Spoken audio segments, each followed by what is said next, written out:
పిల్లల విక్రయాల వ్యవహారం సంచలనం రేపుతోంది. పేద పిల్లలను అపహరించి విక్రయిస్తున్న అంతరాష్ట్ర ముఠా గుట్టు రట్టు చేశారు రాచకొండ పోలీస్. మేడిపల్లి పోలీసులు స్పెషల్ ఆపరేషన్ నిర్వహించి 16 మంది చిన్నారులను కాపాడారు. పిల్లలను విక్రయిస్తున్న ఆర్ఎంపీ డాక్టర్ శోభారాణిని అరెస్ట్ చేసి స్టేషన్కు తరలించారు.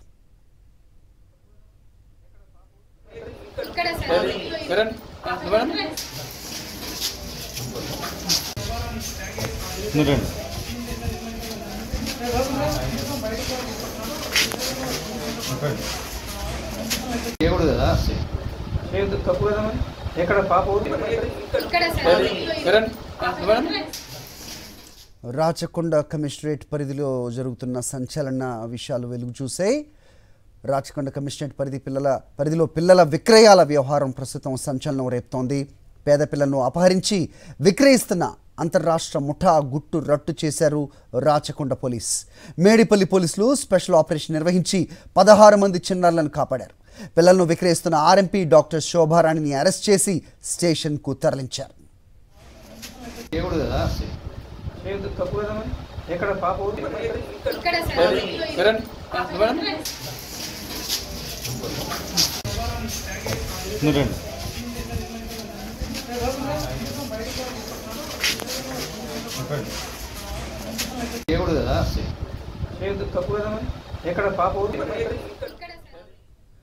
రైట్, ఇదే అంశానికి సంబంధించి మరిన్ని అప్డేట్స్ మా కరెస్పాండెంట్ వాసు ఇస్తారు. వాసు, ఎవరి ఆర్ఎంపీ శోభారాణి, ఎంతకాలం నుంచి జరుగుతోంది ఇది, ఎలాంటి క్లూస్ తోటి పోలీసులు ఆపరేషన్ చేపట్టారు, ఏంటి అప్డేట్స్?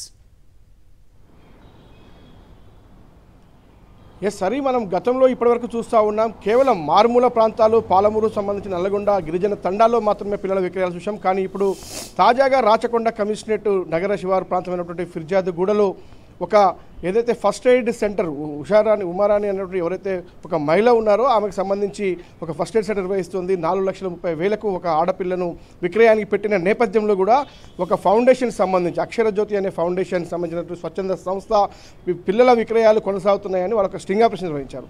అది మేడిపల్లి పోలీస్ స్టేషన్ పరిధి ఫిర్జాదిగూడలో జరిగినటువంటి సంఘటన. ఆ ఒక్క కేసు ఆధారంగా దర్యాప్తు చేసినటువంటి మేడిపల్లి పోలీసులకు కళ్ళు బైర్లు కమ్మే అంశాలు వెలుగు చూశాయి. ఇప్పటి వరకు దాదాపు చిలకానగర్లో ఉన్నటువంటి మరో ఆర్ఎంపీతో పాటు ప్రస్తుతం ఈ శోభారాణి, ఒక మ్యారేజ్ బ్యూరోకి సంబంధించిన మహిళ, వీళ్ళు ముగ్గురు కలిసి దాదాపు 50 మంది పిల్లల విక్రయాలు చేసినట్టుగా పోలీసులు గుర్తించారు. వారిలో ఇప్పుడు 16 మందిని గుర్తించి వాళ్ళందరినీ కూడా కాపాడిన పరిస్థితి కనిపిస్తూ ఉంది. వాళ్ళందరినీ హైదరాబాద్ తరలించారు. మరి కాసేపట్లో రాచకొండ సిపి మీడియా సమావేశం నిర్వహిస్తారు. ఏ విధంగా ఈ అంతర్జాతీయ పిల్లల విక్రయాల ముఠా గుట్టురట్టు అయిందనే అంశానికి సంబంధించి క్లారిటీ ఇచ్చే అవకాశం ఉంది. ప్రస్తుతం అయితే 16 మంది పిల్లల విక్రయాలకు సంబంధించి అయితే ఇప్పటికే ఆధారాలు సేకరించారు. పిల్లల్ని కూడా వాళ్ళందరినీ కూడా ప్రస్తుతం రాచకొండ సిపి కార్యాలయానికి తరలిస్తూ ఉన్నారు. వాళ్ళందరినీ కూడా ఆరోగ్యంగా ఉన్నారా లేదా అనే అంశానికి సంబంధించి కూడా వాళ్ళకు వైద్య పరీక్షలు నిర్వహించారు ఇప్పటికే. కానీ ఈ శోభారాణి గత కొంతకాలంగా ఫస్ట్ ఎయిడ్ సెంటర్ పెట్టుకొని కూడా ఎవరైతే పేద తల్లులు ఎవరైతే ఉంటారో పిల్లల్ని చాదలేనటువంటి వాళ్ళని ముగ్గులో పెట్టి కూడా మీ పిల్లల్ని ఎవరైతే ఉన్నతమైన కుటుంబాలకు ఇస్తానని చెప్పి కూడా మాయమాటలు చెప్పి వాళ్ళను విక్రయిస్తూ కూడా దాదాపు 50 మంది చిన్నారులను విక్రయించిన నేపథ్యానికి సంబంధించి ప్రస్తుతం అయితే ఒక అంతర్జాతీయ పిల్లల విక్రయాల కేసుగా పోలీసులు భావిస్తున్నారు. ఈ కేసులో ఇప్పటి వరకు 11 మంది అరెస్ట్ అయ్యారు. 11 మందిలో శోభారాణి కీలక నిందితురాలుగా ఉన్నారు. మరో 2 మహిళలు ఉన్నారు. మొత్తం ఈ యొక్క తెలుగు రాష్ట్రాల 2 రాష్ట్రాలు ఏపీ తెలంగాణ సంబంధించినటువంటి నిందితులు ఉన్నారు. కేవలం ఆడపిల్లల్ని మాత్రమే టార్గెట్గా చేసుకొని ఎందుకు విక్రయాలు చేస్తూ ఉన్నారు?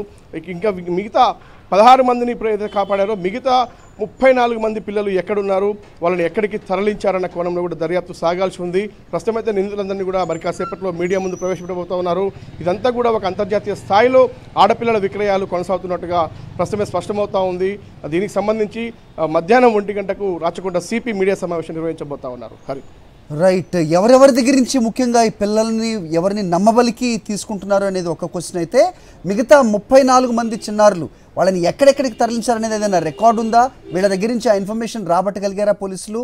ఇంకా సమయం ఉందంటారా? ఏం చెప్తారు? ఖచ్చితంగా కూడా ఇప్పటి వరకు గత వారం రోజులుగా పోలీసులు ప్రత్యేక టీములను ఏర్పాటు చేసి కూడా మేడిపల్లి పోలీసులు సహా మొత్తం రాచకొండ సిపి దీన్ని మొత్తం కూడా అబ్జర్వ్ చేస్తూ కూడా జరిగినటువంటి పరిణామాల నేపథ్యంలో ఏపీ తెలుగు రాష్ట్రాలకు సంబంధించి తెలంగాణకు సంబంధించి మొత్తం 16 మంది పిల్లల్ని కాపాడారు. కానీ మిగతా అంటే గత కొన్నేళ్లుగా సాగుతున్న వ్యాపారానికి సంబంధించి వీళ్ళందరినీ విచారించిన నేపథ్యంలో అరెస్ట్ అయినటువంటి 11 మందికి సంబంధించి మహిళల విషయంలో విచారించిన నేపథ్యంలో కూడా ఇప్పటి వరకు ఈ రకంగా 50 మందిని విక్రయించినట్టు చెప్పారు. కానీ ఎవరికి విక్రయించారు, ఎక్కడ ఉన్నారు వాళ్ళంతా కూడా ఇంకా పోలీసులకైతే ఇంకా పూర్తిస్థాయి సమాచారం రావాల్సి ఉంది. ఎందుకంటే ఇతర రాష్ట్రాలకు కూడా దాటి వెళ్ళిన నేపథ్యంలో కూడా వాళ్ళందరినీ గుర్తించే పనిలో పడ్డారు. ఎందుకంటే హైదరాబాద్లో పిల్లల్ని కొనుగోలు చేసి ఆ తర్వాత ఇతర రాష్ట్రాలకు తీసుకెళ్లే నేపథ్యం కావచ్చు, లేదంటే దేశం దాటిచ్చారు అన్న అంశానికి సంబంధించి కూడా ఇంకా దర్యాప్తు సాగాల్సి ఉంది. ప్రస్తుతానికైతే 16 మందిని అయితే కాపాడగలిగారు. 16 మందిని ఎవరెవరికైతే విక్రయించారో వాళ్ళ దగ్గర నుంచి వీళ్ళందరినీ కూడా స్వాధీనం చేసుకునే ప్రస్తుతం అయితే వాళ్ళకు ఎలాంటి ఇబ్బంది లేకుండా కూడా తల్లిదండ్రులకు అప్పగించే ప్రయత్నాన్ని పోలీసులు సాగిస్తున్నారు. మిగతా 34 మంది ఆచూకీ ఇంకా లభ్యం కాలేదని మాకు చెప్తా ఉన్నారు. దానికోసం ఇంకా పోలీసులు అయితే గాలింపు చర్యలు ముమ్మరం చేశారు. ప్రత్యేక టీంలను పెట్టి కూడా నిఘా పెంచారు. మొత్తం ఈ 11 మందిని కస్టడీ తీసుకొని విచారిస్తే ఎక్కడెక్కడ ఎవరికి విక్రయించారు, వాళ్ళ ఫోన్ నెంబర్లు ఏంటి, వాళ్ళ అడ్రస్లు ఏంటి కానీ పూర్తి స్థాయిలో కూడా వాళ్ళ కోసం అయితే తర్వాత మళ్ళీ ఇన్వెస్టిగేషన్ చేయాల్సి ఉంటుంది. ఇప్పటికైతే కేవలం 16 మందిని మాత్రమే గుర్తించారు.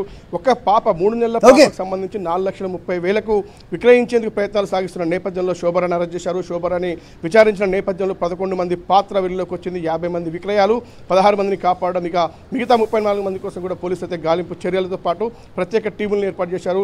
మీడియా సమావేశంలో కూడా సిపి చాలా స్పష్టంగా కొన్ని సంబంధించినటువంటి ఏ విధంగా పిల్లల్ని కాపాడగలిగారు, ఎంతమందిని విక్రయించారు, ఎలా విక్రయించారు, ఎవరెవరు నిందితులన్న అంశానికి సంబంధించి మరి కాసేపట్లో ఇంకొంత క్లారిటీ వచ్చే అవకాశం అయితే కనిపిస్తూ ఉంది. హరి రైట్. సో మొత్తానికి ఇది ఒక అక్షర ఫౌండేషన్ అనే స్వచ్ఛంద సంస్థ చేసిన స్టింగ్ ఆపరేషన్లో బయటపడింది.